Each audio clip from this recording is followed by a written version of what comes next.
Diego Accetuli. Buongiorno. Diego, buongiorno. Buongiorno. Alors, Agatha. Piacere. Ah, piacere. Bon, c'est le seul truc que je sais dire. Diego, alors vous êtes Mastro Pastaio. Exact. J'ai bien dit? Mastro Pastaio, sì. Mastro Pastaio, c'est-à-dire que vous êtes en charge de la fabrication des pâtes, dont vous êtes le chef d'orchestre à toutes les étapes. Alors, Tout à me fait. plaît énormément. Vous êtes le fondateur de Oggi Pasta. J'ai bien prononcé aussi. C'est un centre de formation en pâtes.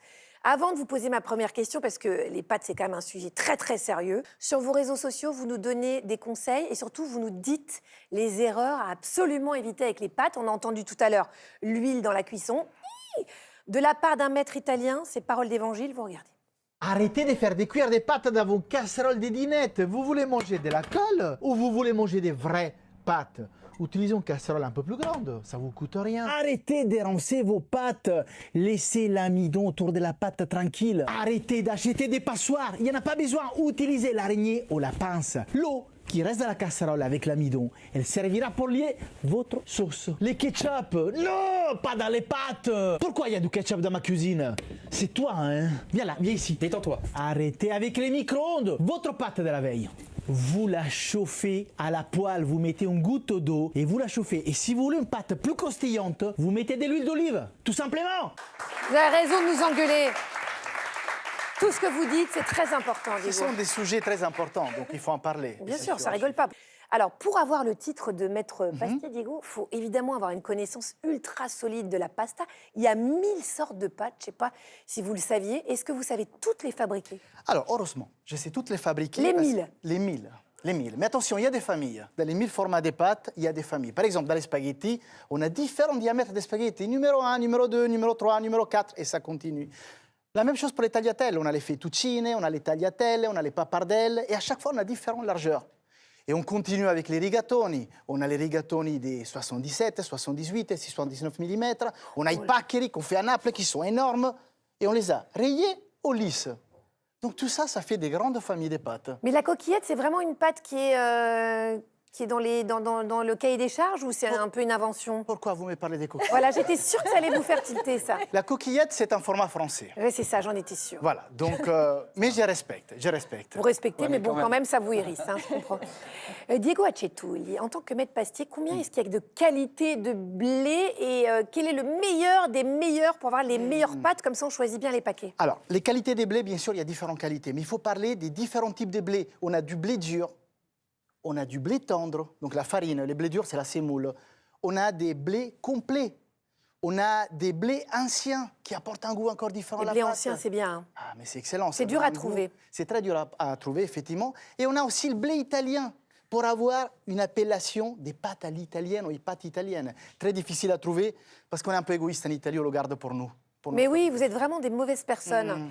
Mais les pâtes complètes, c'est quand même... Vous les cuisinez souvent en Italie? Alors non, ça ne fait pas partie de notre cuisine de tous les jours, mais C'est un peu plus raide quand même. En fait, disons qu'après les fêtes, quand on mange beaucoup, on se dit par conscience, allez, on va faire un petit régime, on va manger des pâtes complètes, ça fait du bien, et donc voilà. Donc le 1er janvier et après c'est fini jusqu'à l'année d'après, c'est Exact. parfait. Sarah? Alors Diego, moi je me considère comme une vraie pro des pâtes et ma recette préférée c'est les carbonara. Je les fais trop bien. Je vous laisse regarder la recette. Je me suis filmée et je vous laisse la commenter. Voilà, n'hésitez pas. Donc moi je verse mes petits lardons, la crème fraîche, Aïe, évidemment aïe, le aïe. jaune d'œuf et après je mélange le tout délicatement, évidemment.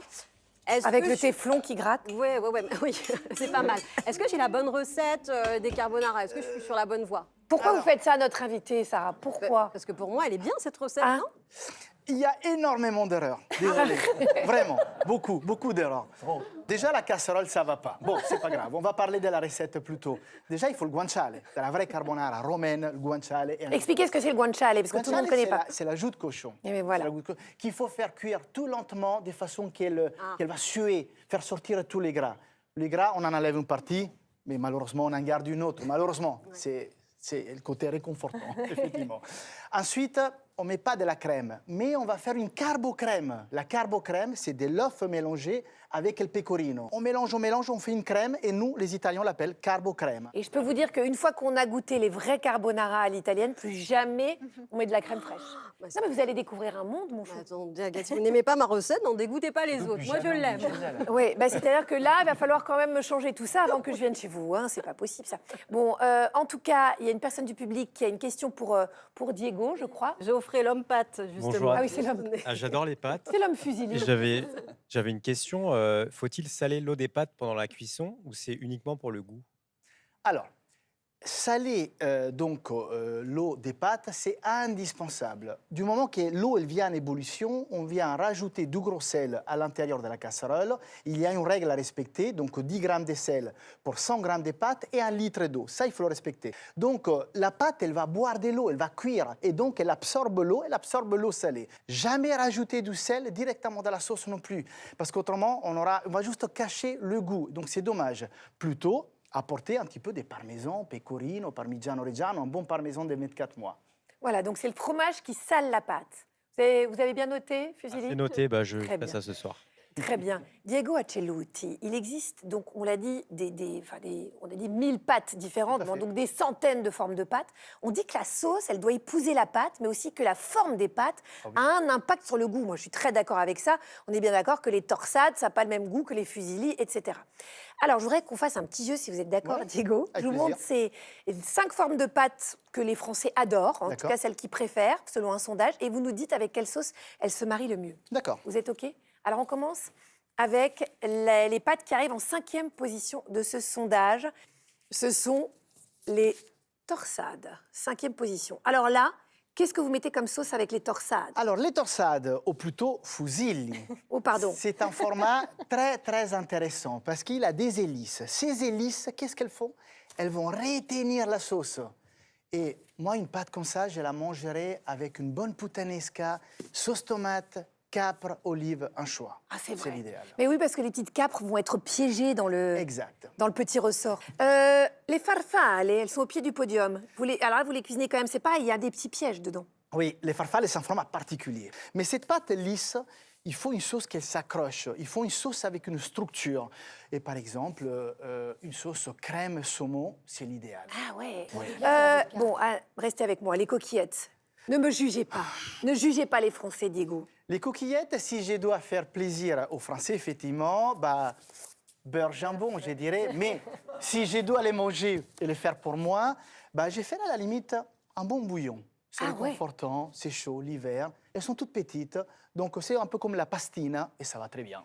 Alors, évidemment, les spaghettis.